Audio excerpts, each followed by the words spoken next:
Muitas coisas não acontecem, pelo menos na minha vida, ou talvez também na sua vida, como pessoas dizem que acontecem na vida delas.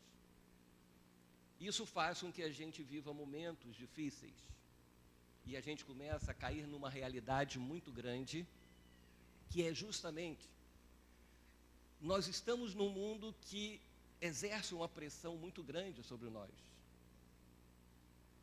E não adianta eu querer achar ou pensar que está tudo bem. Isso tem que ser algo bem amadurecido na minha vida para que eu possa suportar as pressões, as perdas, suportar às vezes os nossos fracassos. Todos nós que estamos aqui temos fracassos na vida. Todos nós temos as nossas frustrações.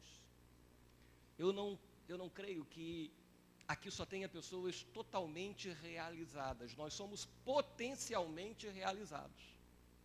Em Cristo nós nos realizamos, mas quando nós olhamos para o dia a dia, nós vemos que muitas coisas acontecem e nós vivemos sob pressão e os dias passam. E os dias passam, as pressões são maiores, e aí somos tentados a desanimar, somos tentados a fraquejar, somos tentados a abandonar alguns propósitos, pessoas são tentadas a abandonar alguns princípios, até porque é mais fácil navegar com bons ventos do que navegar contra os ventos, tá certo? Então eu queria compartilhar com você algumas coisinhas da vida de Jó. Um livro que é encantador, um livro que nos traz tanto ensinamentos e que, por isso que muitos acham que é uma pessoa fictícia, que é um livro fictício, que é uma história contada, mas a gente tem que trazer para a realidade da nossa vida, é algo real. E nós queremos começar lendo Jó capítulo 1. Não vamos começar de outro texto, a não ser conhecendo Jó. Quem era Jó? Nós conhecemos muito a respeito de homens do Novo Testamento, conhecemos muito a respeito de homens do Antigo Testamento. Tem pessoas hoje que só se referem aos profetas contemporâneos. Mas quem era Jó, né? E aí a palavra de Deus diz que na terra de Uz vivia um homem chamado Jó. Era homem íntegro e justo, temia Deus e evitava o mal. Tinha ele 7 filhos e 3 filhas. Possuía 7.000 ovelhas, 3.000 camelos, 500 parelhas de boi, 500 jumentos, e tinha muita gente a seu serviço. Era o homem mais rico do Oriente. Seus filhos costumavam dar banquetes em casa, um de cada vez, e convidavam suas 3 irmãs para comerem e beberem com eles. Terminado um período de banquete, Jó mandava chamá-los, fazia com que se purificassem. De madrugada, ele oferecia um holocausto em favor de cada um deles, pois pensava, talvez os seus filhos, talvez os meus filhos, tenham lá no íntimo pecado e amaldiçoado a Deus. Essa era a prática constante de Jó. Vamos parar aí nesses primeiros 5 versículos. Como eu falei para você, Jó é uma pessoa real. Não pense que Jó é um conto de fada, Jó é uma história, Jó é uma pessoa real. Ele é citado na Bíblia, inclusive citado no Novo Testamento. Tiago fala a respeito de Jó, quando ele fala a respeito dos profetas, ele coloca lá no meio desses profetas, Jó. E esse homem, que tão discutido, então assim os teólogos têm tantas versões da sua cidade, da sua origem, do seu tempo e de tantas coisas, esse homem tinha algumas características muito interessantes. E ele tinha características para que a gente tenha uma vida próspera. Veja, nós estamos começando assim, quer ser próspero, quer ser uma pessoa abundante, quer ser uma pessoa bem-sucedida na vida, a gente sempre fala a respeito de trabalho, mas não é só trabalhar. Porque tem gente que trabalha, mas é desonesto. Tem gente que trabalha, mas oprime os pobres. Não é isso? Quantas pessoas estão prosperando com trabalho, trabalham de manhã e de noite, mas oprimem, roubam, fazem coisas ilícitas. Então, o trabalho é essencial para a vida próspera. Mas existem características fundamentais para que esse trabalho prospere segundo a vontade de Deus. E aí, na vida de Jó, nós encontramos. Nesse texto, a gente vê 4 características importantíssimas a respeito da vida de Jó, que torna uma pessoa próspera. Se você quer uma receita de bolo, para que você seja próspero, veja, primeiro comece estudando e trabalhando. Que sem isso não adianta. Tá certo? Tem gente que quer ser próspero às custas dos outros. É muito fácil ir para um púlpito, pregar sobre prosperidade, porque tem dízimos e ofertas para comprar seu carro importado, para comprar a sua limusine, né, que me mandaram lá um modelo de carro para eu comprar. Vou comprar uma limusine branca. Branca não é feia, vou querer uma preta, né, que fica assim mais charmoso, preto fosco, né, ou então preto piano. Já pensou chegar aqui numa limusine de preto piano? Gente, essa igreja vai ficar super lotada. Todo mundo vai achar que eu sou o homem mais poderoso de Niterói, que tem a maior unção, porque tem o maior carro. Mas pessoas pensam que prosperidade é isso, falar e receber. Não, não é assim não, tem que trabalhar. Mas dentro do trabalho você tem que ter integridade. A Bíblia é bem clara, Jó era um homem íntegro. Não era um homem que fazia negócios, não era um negociante, não era uma pessoa que trabalhava, não era uma pessoa inteligente, não era uma pessoa que tinha um ministério, usava esse ministério de qualquer maneira. Não, era uma pessoa íntegra. Não existe uma vida bem-sucedida aos olhos de Deus se não existir integridade. Estar por inteiro, visto por Deus sem remendas, não tem nada a ver com a teologia, sem reformas, mas ver como inteiro. Uma das coisas que eu gosto de ver na televisão é sobre programas de carro, aqueles que transformam os carros velhos em carros novos. E eles procuram a integridade do carro, não uma aparência, mas um bom chassi, uma boa estrutura das suas colunas. Isto é, se não houver integridade nos nossos negócios, na nossa vida, não haverá prosperidade. Segundo, era uma pessoa justa. Era uma pessoa que praticava a justiça. Não era um homem por ter o poder, por ter a fama, por ter bens, usava essa sua situação para oprimir as pessoas, ou até mesmo para legislar, colocar normas a seu favor. E uma das coisas que os líderes gostam de fazer é colocar normas e leis que lhes beneficiam.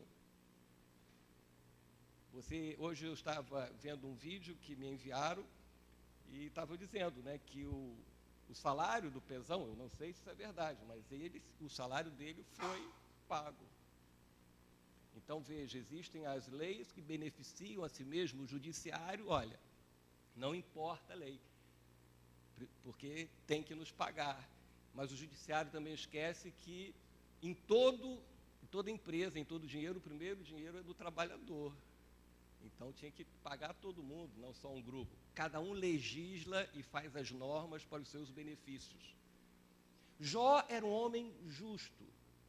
Ele não usava os seus bens, não usava a sua capacidade para atrair ou manipular as pessoas ou praticar atos de injustiça. Então, um ingrediente para uma vida próspera, justiça. Ele era um homem temente a Deus. Ninguém consegue ser íntegro e justo sem que tema a Deus. Até porque a palavra mesmo de Deus diz que o temor a Deus é o princípio da sabedoria. Para que você seja justo, você tem que ser sábio. Não é isso? No início do reinado de Salomão, Salomão era extremamente justo. Mas por quê? Porque ele tinha sabedoria. Você jamais vai praticar a justiça sem que você tenha a sabedoria que vem de Deus, e você jamais vai ter a sabedoria sem que você tema a Deus. Jó era um homem temente a Deus. E a Bíblia fala que Jó tinha uma quarta característica, que era evitar o mal. E aí eu fiquei pensando, o que significa evitar o mal? Não significa apenas não fazer coisas erradas, mas Jó era uma pessoa, por ser justa e íntegra e temente a Deus, ele praticava coisas boas. Eu jamais serei próspero e abundante se eu não praticar coisas boas. Eu tenho que evitar o mal, mas eu não sou passivo, eu não evito apenas o mal. Eu pratico as coisas boas. Tem cristão que não pratica o mal, que evita o mal. Se há um lugar de roubo, se há um lugar de corrupção, se há um lugar de imoralidade, evita o mal. Mas se eu não praticar o bem, não completa a integridade, a justiça e o temor a Deus. Então Jó era um homem próspero, porque ele apresentava essas 4 qualidades. Era um homem trabalhador, mas era um homem íntegro, justo, temente a Deus e praticava as coisas boas. E por causa disso ele tinha uma boa família. E aí o texto que nós lemos diz que ele tinha 7 filhos e 3 filhas. Quem gostaria de ser igual a Jó? 10 filhos, já pensou? 7 filhos e 3 filhas. Coitado dos namorados das filhas, né? Que tinha que enfrentar sempre 7 irmãos. E eles eram pessoas muito unidas, nós vamos ver adiante. Então Jó tinha sua esposa, tinha filhos, tinha filhas. Veja, um homem íntegro, reto, justo, temente a Deus, com a sua família, tinha um bom patrimônio. Veja o patrimônio de Jó, 7.000 ovelhas. Acho que maior do que esse patrimônio, só Lulinha, com o seu friboi. Não é isso? Só. Tinha 7.000 ovelhas, tinha 3.000 camelos. Sabe que o camelo, nesta época, era você ter uma Mercedes. Era você ter o transporte de última geração, transporte pessoal, transporte da família, transporte de cargas. Ele tinha 3.000, ele tinha uma frota de 3.000 camelos. Tinha 500 parelhas de boi, 500 jumentos, muitos empregados. E a Bíblia resume dizendo, o homem mais rico do Oriente. O homem mais rico. E este homem mais rico não era apenas um homem rico, um homem inteligente, que tinha uma família bem estruturada. Ele tinha boas práticas. A prosperidade, as vitórias, a abundância de vida está pelas nossas práticas. Veja, o texto diz que eles faziam reuniões familiares, realizadas pelos filhos. E quando eu estava meditando nesse texto, eu fiquei vendo assim, como será daqui a 10, 15, 20, 30 anos, se eu estiver vivo? Vai ser muito bom participar das festas realizadas pelos filhos. Você ser chamado para as festas realizadas pelos filhos. As reuniões de família. Um dos fracassos da vida do homem é quando essas coisas não acontecem. A vida de Jó, ela era bem completa. Era um homem que tinha suas reuniões familiares. E por que ele tinha reuniões familiares? Que isso era resultado de uma boa convivência, de boa formação dos seus filhos, de atenção aos princípios de Deus. Como homem temente a Deus, a sua família vivia conforme os princípios estabelecidos por Deus. Essas reuniões, interessantes, são coisas, detalhezinhos que a gente tem que não eram feitas apenas por um. Isso mostra que na família não tinha um que sobressaía, não tinha um que era o que comandava, que era o chefe, que era o que resolvia a parte social e todas as outras partes. Essas reuniões festivas eram rodízio. E diz que cada um realizava de tempo em tempo em suas casas. Veja que como é importante, nós queremos abordar as convivências no encontro de família, como que uma boa convivência familiar forma uma geração abençoada. E os seus filhos, eles reuniam, então tinha 7 dias, de tanto em tanto tempo, na casa de um, faziam as suas festas, e mais interessantes, porque nesta época as mulheres não tinham assim uma importância tão grande no contexto social, mas ele fazia questão que as suas irmãs estivessem presentes. Não pense que isso daí foi para que o escritor enchesse o seu livro ficasse grande, porque às vezes tem escritores que para o livro render fica colocando a opção de coisa. Não, é para nos ensinar a convivência familiar, as preocupações familiares. Eram os pais, a mãe, os filhos, mantendo a comunhão da família, trazendo a família das suas irmãs. Jó, além de tudo isso, era um homem que entendia tanto o sucesso como as fraquezas. Nesta família de Jó, Jó tinha uma boa formação, fez uma boa família, mas Jó entendia tanto o sucesso como as fraquezas suas e as fraquezas de seus filhos. Por isso que nós temos que pregar o evangelho puro, simples e real. Sabe como que nós sabemos disso? Porque todas as vezes que terminávamos as festas da família, não deixava de existir o lado, vamos dizer assim, espiritual da festa. Eles vinham de fazer lá o churrasco deles, a comida que eles preparavam, mas quando terminava, Jó chamava todos os seus filhos, toda a sua família, e todos tinham que se purificar. Era mais do que uma convivência familiar, era mais do que comer junto, do que um ato social e festivo. Havia uma purificação das fraquezas de Jó, das fraquezas da sua esposa e principalmente das fraquezas dos seus filhos. Por isso que o texto que nós lemos diz que quando acabava, ele chamava para purificar, e na madrugada, nessa purificação, havia holocausto, havia sacrifício, para que os pecados fossem perdoados, justificados. E na madrugada, o que Jó fazia? Ele fazia holocaustos e sacrifícios em favor de cada um deles e dizia: pode ser que eles tenham pecado, praticado coisas ruins, então deixa eu oferecer sacrifícios.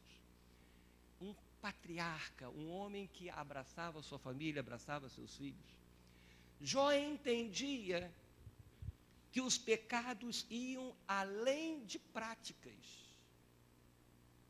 Veja, Jó já tinha uma visão, que é uma visão que Jesus Cristo colocou no Sermão do Monte. Por exemplo, na época da lei,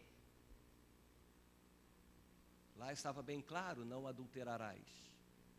E dentro deste contexto de não adulterar, o povo de Israel vivia, isto é, quem pecava era o que praticava o adultério.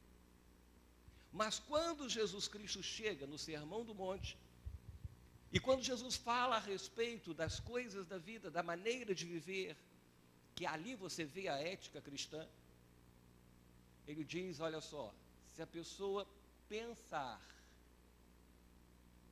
ele já pecou.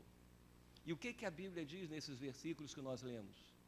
Que Jó ia orar, interceder pelos seus filhos, pelos pecados praticados, ou se alguma intenção de pecar tivesse passado pelo seu coração. Jó era um homem de visão, que entendia muito mais que pecar não se consiste apenas em praticar, mas pecar fala do íntimo do meu coração. E Jó entendia disso, por isso que tem aquelas 4 características. Temer a Deus te dá sabedoria, e com sabedoria você vai começar a discernir que pecado não é simplesmente roubar, mas existe a cobiça, que você tem intenções, existem as intenções sexuais, os desejos imorais, existem as coisas, as burlas da vida, os enganos da vida, que às vezes estão no coração e não são praticados. Mas Jó já entendia isso. E Jó dizia, não, deixa eu pedir pelos meus filhos, que talvez eles não tenham praticado, mas tenham tido a intenção. No íntimo, eles queriam pecar, o seu interior precisa ser tratado. E uma coisa muito linda na vida de Jó, que isso não era uma coisa pontual. Isto é, se Jó passava por um problema, Jó fazia isso. Isso é muito comum. Às vezes nossos filhos, na nossa família, na sua família, tem um erro, tem um problema, então se faz o quê? Uma reunião e se conserta, e ora e lê a Bíblia e parece que isso daí é o que resolve. Não, isso era uma prática constante na vida de Jó. Nós temos que deixar de viver uma vida de coisas pontuais. Nós estamos vivendo uma crise financeira, vamos orar pela crise financeira. Hoje me deu dor de barriga, Jesus, cura a minha dor de barriga. Hoje eu briguei com minha esposa, Jesus, conserta o meu relacionamento. Não, nós temos que estar isso constantemente. Veja, deixa eu pedir perdão, deixa eu orar, deixa eu clamar a Deus, até por intenções que possam vir ao meu coração. Eu já estou clamando para que Deus me proteja, para que Deus me sustente, para que Deus me fortaleça. Amém? Eu estou vendo lá na frente. Eu estou com 58 anos. Senhor, que quando eu tiver 70, as intenções do coração, Senhor, elas já estão sendo colocadas diante de Ti, para que eu viva conforme o Teu propósito. As intenções dos meus filhos, da geração que vem, já está sendo colocado diante de Ti para ser tratado por Ti. Não era uma coisa circunstancial, não era uma coisa ocasional. Uma das coisas muito lindas que eu vejo, sempre quando eu reúno com famílias assim, muito amigas nossas, é que nós não vamos embora das suas casas, ou eles não vão embora das nossas casas antes de nós orarmos. De nós termos o nosso momento maravilhoso de rir, de brincar, mas ter um momento em que dizemos, Senhor, essas coisas estão acontecendo, porque és Tu que estás permitindo. É o momento que se ora pela família. É o momento que se agradece pela família. É o momento que se abençoa a família. O que Jó fazia e que nós devemos fazer cada vez mais. Clamar pelas nossas famílias. Não quando as famílias estão com problemas. Tem pessoas que abandonam Deus e quando o seu casamento está com problema, corre para Deus. Está certo, corra para Deus, não corra para ninguém. Mas já seja uma pessoa visionária. Os problemas vão existir, então já esteja preparado para viver os problemas. Eu creio que todos nós desejamos este perfil para as nossas vidas. E é claro, devemos desejar e nada de errado. Não tem nada de errado você querer ter 3.000 camelos. Não tem problema, claro que o camelo de hoje seria você ter 3.000 caminhões. Qual o problema? Nenhum. Nós não estamos aqui dizendo que é pecado você ter 500 empregados. Que dera. Que Deus te abençoe, porque se cada pessoa que tiver aqui tiver 500 empregados, nós resolvemos o problema de Dilma. Vai ter gente trabalhando no Brasil, não é verdade? E os cristãos verdadeiros precisam ser homens e mulheres prósperas para ser os abençoadores. Nós não estamos falando de triunfalismo, não, estamos falando de realidade de vida. Nos escondemos das promessas de Deus, que temos que abraçar as promessas de Deus. Então todos nós desejamos isto. Se você não deseja, comece a desejar, não a ter os 3.000 camelos, saber que tem integridade, justiça, temer a Deus e praticar as coisas boas e trabalhar também. Eu preciso pedir a Deus que me leve a pensar assim, a viver assim. Mas eu também tenho que entender o outro lado.